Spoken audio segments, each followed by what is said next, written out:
Hi guys, long time no see. I know I promised last time I would try to, be better at stuff like this, but I'm not. Update. I am currently almost 13 months out. I am 105 pounds down. I'm at 150. So, yeah. I'm still staying with my parents right now because of my father still fighting cancer. We found out, wow, there's a lot to update. He had his chemo port put in January. February, he developed MRSA, and they had to remove the chemo port. The port site became infected. So, he stayed in the hospital for a week. He came home on IV antibiotics. I played nurse. I had to make sure that his PICC line was flushed and administer the IV every 12 hours. On Monday of last week, today is the 29th of March. So Monday of last week, we had the second port placed. It was placed on the opposite side. They removed his PICC line. We didn't want them to remove his PICC line because generally when you have a chemo port placed, it should be allowed to heal for 2 weeks. So we didn't want them to remove the PICC line because he had the chemo scheduled for that Friday. So chemo port placed Monday. Chemo done, meaning the chemo port would be used on Friday. They still removed it, and so far, no issues. We did chemo that Friday.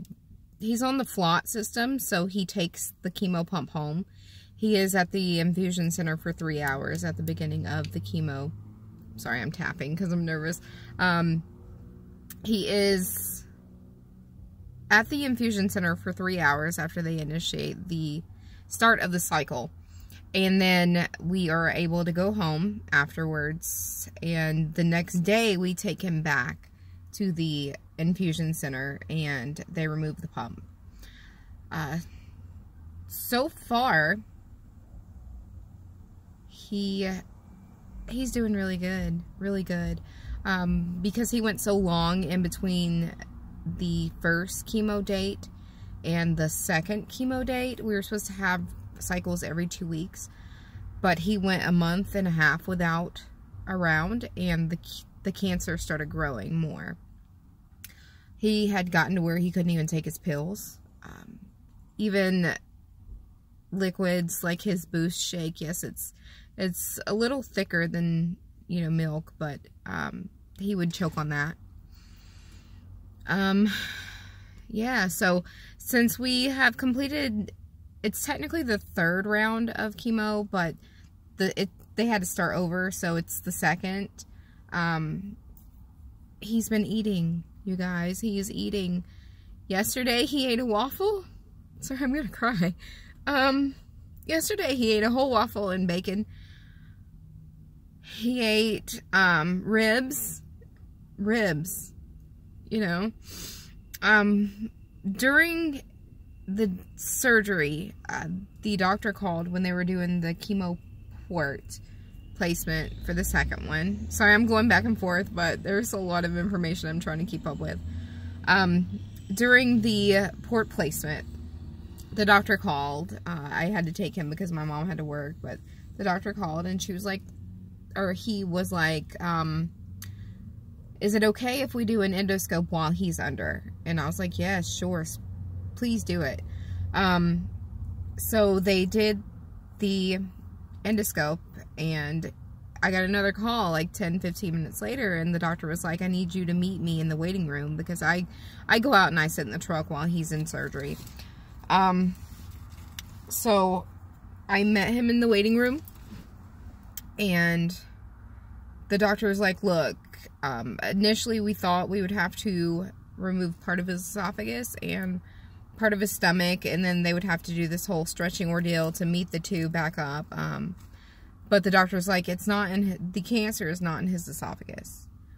The cancer is actually just in his stomach, but due to the fact that it was so swollen, it appeared to be in his esophagus. Technically, it's right there at the juncture where your esophagus and your stomach meet up. So now they're going to have to remove his entire stomach. There are good and bad things about that. They can replace the stomach that they remove with a piece of small intestine. So that's a good thing. They can make him a pouch. The only issue that he sees now is the fact that he's never going to be able to eat like he did before. Ever since I came down here, mind you, I've been with my parents since December 8th. That's when I got the call that he had cancer. Sorry, I'm going all over the place. That's when I got the call that he had cancer. I immediately left my house with just what I was wearing in my purse. And I have been with my parents ever since. But ever since I got down here, he was like, as soon as we beat this, we're going to have a steak. That's all he wants, is to have a steak. My mindset now that I know that they're going to have to remove his whole entire stomach is, as soon as we get around to the last round of chemo prior to surgery, we're going to eat a steak. That's what we're going to do. And I don't know, this whole situation's like crazy. Initially, we knew he had cancer when I first came down here. We didn't know the extent of it. He is stage 3. Stage 3 stomach cancer, not esophagus. Yeah, so it's where we are. I'm actually waiting outside of a fast food restaurant because he wants some fried mushrooms, and that's what we're gonna get him. Anything he wants, I'm gonna give him. If he quit smoking, he quit drinking. I keep telling him, you know, he did drink a Corona. He was good. The Corona. He drank a Corona. And I was on the way out the door because I had to go run some errands. I had to take my kids back. I had my kids, 2 of my kids are still up where I live, and my baby is down here. But as I was going out the door, he was halfway through the beer, and he's like, I love you, Brandy. I'm so happy that you're here. I love you so much. So, yeah.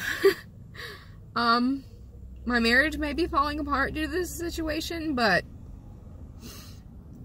I can say that I am there for my dad. I have 3 brothers who all live within walking distance, and where are they? I don't know. So yeah, quick update. It wasn't really weight loss surgery related, but, you know, I did want to update you guys and let you know I'm still alive. Still alive. Me and Tupac, we're good. He's still alive too, whether y'all want to believe it or not. So, I hope that you are having a great day. Thank you so much for following my journey. And I hope to talk to you again soon. I got a better phone now, so hopefully that helps things. So, I will talk to you soon. Bye.